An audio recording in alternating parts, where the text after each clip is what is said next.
गरीब साध साध सब नेक हैं, आप अपनी ठोरे, जो सतलोक ले जाएंगे वो साधु कोई और।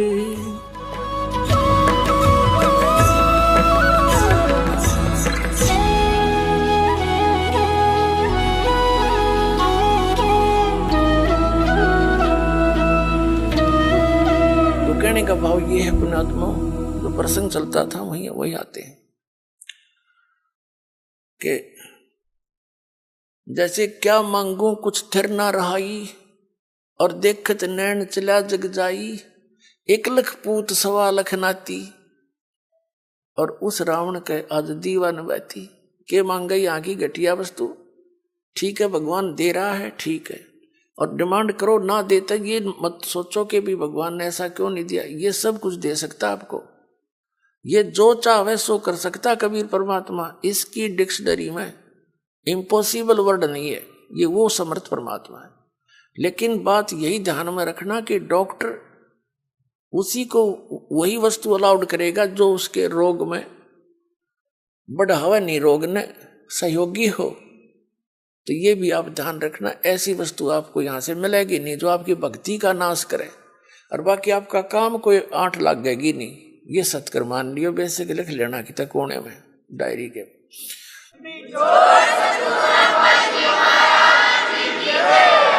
तो क्या बताते हैं कि दुविधा चतुराई, दुविधा दुर्मति चतुराई में जन्म गया नर तोरा रे, और अब भी आन मिलो सत्संग में, और करो गुरु ज्ञान पे गौरा रे, यानी गौर करो इसमें, गड़े ध्यान से विचार करो जो गुरु जी ज्ञान बताते हैं। फिर बताते हैं कि शरण पड़े को गुरु संभाले, जान के बालक भोला रे, और कहे कबीर तुम चरण चित राखो, ज्यों सुई में डोरा रे। जैसे सुई में धागा डाल देते हैं और नीचे गांठ लगा देते हैं, धागा उस सुई के लटकता रहता है, उसके ऐसे चिपटा रहता है, उससे दूर नहीं हो सकता, उसको साथ साथ ले जाएंगे, साथ लटकता जाएगा। कहते हैं शरण पड़े को गुरु संभाले, जान के बालक भोला रे। पुणात्मा जैसे जितने भी दास ने बहुत इतिहास दिखाए, नकली ऋषि में ऋषियों के संतों के, सभी का विधान है कि जो कर्म में भाग में लिखा है वो तो आपने भोगना ही पड़ेगा। भाग्य में जो लिखा है उसको प्रारब्ध कहते हैं, प्रारब्ध। अब प्रारब्ध में हमने जो दुख भोगने पड़ेंगे, फिर भक्ति की आवश्यकता क्या है? कौन करेगा भक्ति? 1-2 चोटी सी लाग जब आदमी फूक देगा ठाके सारी मूर्तियां नरुन फोटुआ ने, तो क्या कैसे भक्ति कर सकता है? दिल टूट जाता प्राणी का। भक्ति करने की उत्साह तभी बनता है जब आदमी आने वाली आपदा का पता लग जाता कि ऐसा होना था, और फिर एकदम परमात्मा उस बला को टाल देगा आपकी, और आपको महसूस भी होगा सचमुच आज शरण में ना होते थे, बिजली गिर गई थी। तो फिर दूनी रुचि बनेगी भक्ति में। तो क्या बताते हैं कि जब तक आप गुरु की शरण में नहीं आते तो तब तक आप बालक थे, भोले बालक थे। और छोटा बच्चा अबोधपने में जैसे पालने में लेटा है बच्चा, बेटा या बेटी, और टट्टी पेशाब कर दिया कपड़ों में ही, और हाथ पैर मार के सारे कपड़े भी खराब, पैर पूर भी लथेड़ लिया लपट के टट्टी में, और फिर रोने लगता है, तो माता समझ जाती है कि इसने कोई भूख लगी होगी। वो जाती है उसको संभालने के लिए, तो क्या देखती है?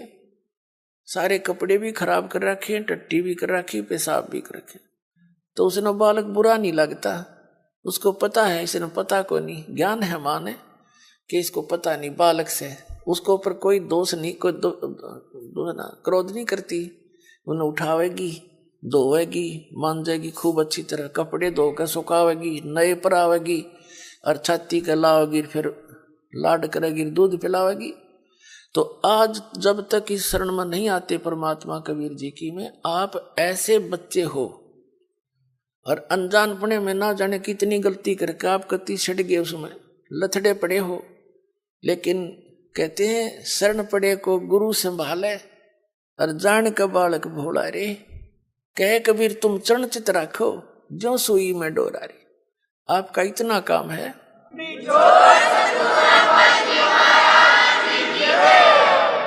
आपके जो प्रारब्ध में जो पहले के जितने भी पाप थे वो आपके साथ लपेट के भेज रखे काल ने, और जिसे पुण्य थे वो भी अंदर डाल दिए, तो आपके दोनों मिलाकर मिश्रण कर रखे है। तो अब परमात्मा आपके उन पापों को धोएगा सारा ने, और फिर आपको समझ कर लेगा, और समझ करके फिर सीने का लगाओगा और सतलोक में ले जाकर दूध पियावेगा, यानी वहां सदा सुखी कर देगा आपको।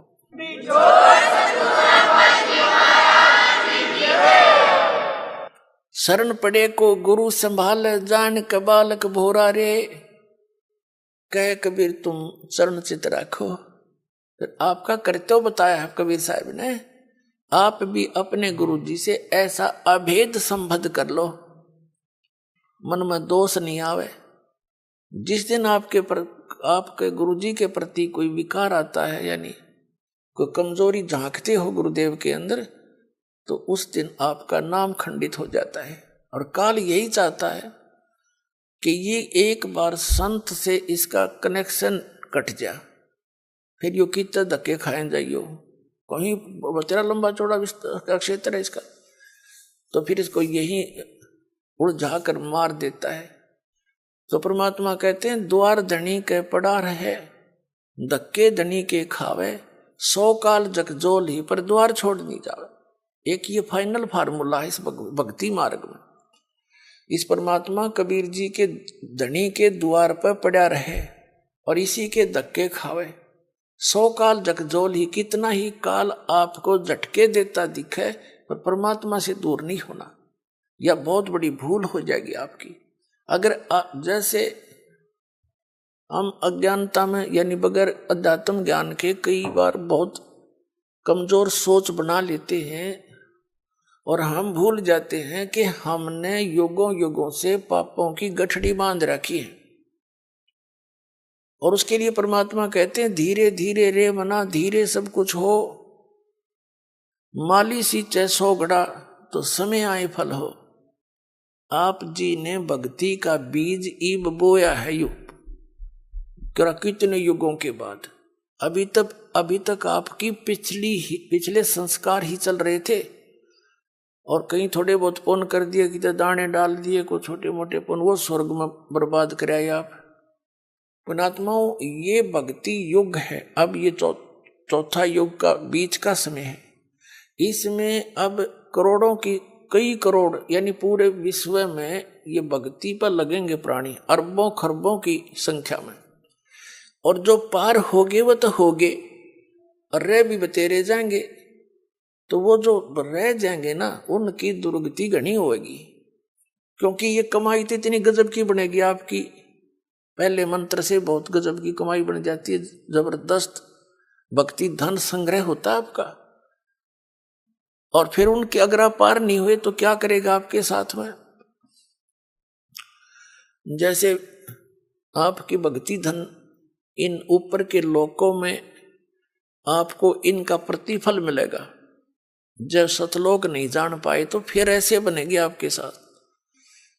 इस मूल कमल में गणेश जी का जाप है, आपको दिया जाता है।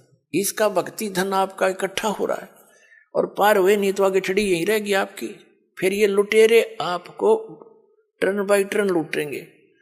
आप गणेश जी के लोक में जाओगे, वहां गण बना देंगे आपको, आपकी पूंजी होगी, रेस्टोरेंट तैयार है, उसका कमीशन है इन देवताओं का। जैसे होटल के मालिक होते हैं, उनका कमीशन होता है वो अलग से, यानी उसमें अपना न्यारा चार्ज लगाते हैं उस बिल में।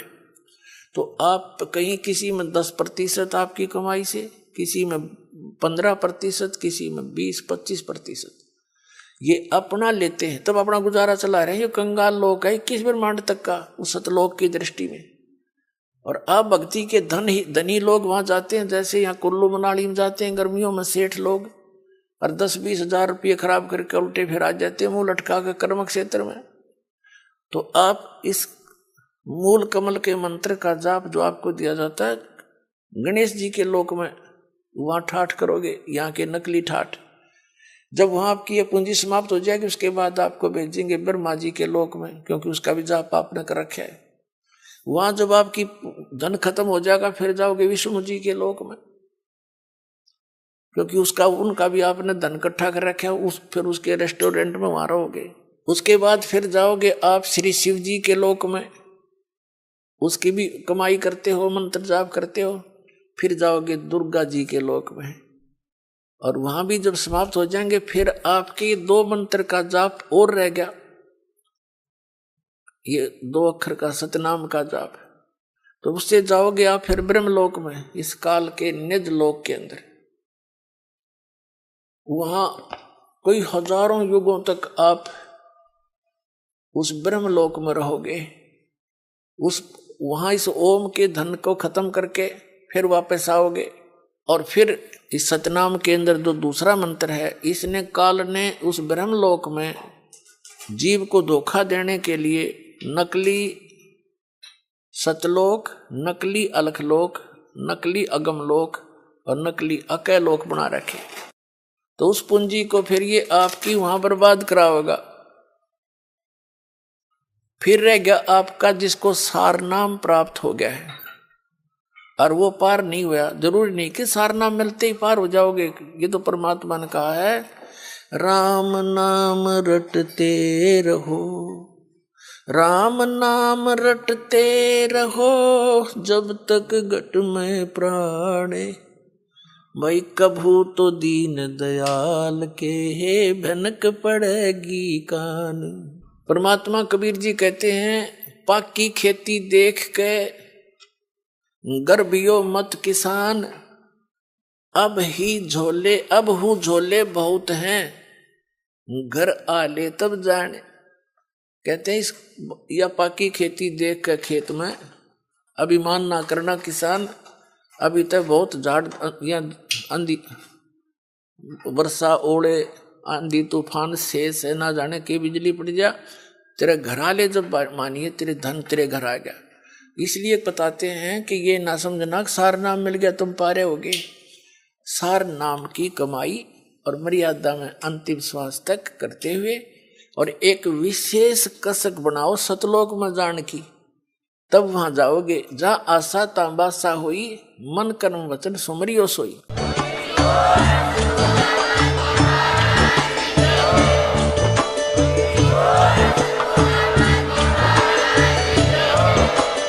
आप सुन रहे थे जगत गुरु तत्वदर्शी संत रामपाल जी महाराज जी के मंगल प्रवचन। अधिक जानकारी के लिए विजिट कीजिए हमारी वेबसाइट www.jagatgururampalji.org। संत रामपाल जी महाराज जी के शुभ आशीर्वाद से पूरे विश्व भर में 500 से भी ज्यादा नाम दीक्षा केंद्र हैं, जिन पर संत रामपाल जी महाराज जी द्वारा ऑनलाइन निशुल्क नाम दीक्षा दी जा रही है। अपने नजदीकी नाम दीक्षा केंद्र का पता करने के लिए संपर्क करें 8222880541।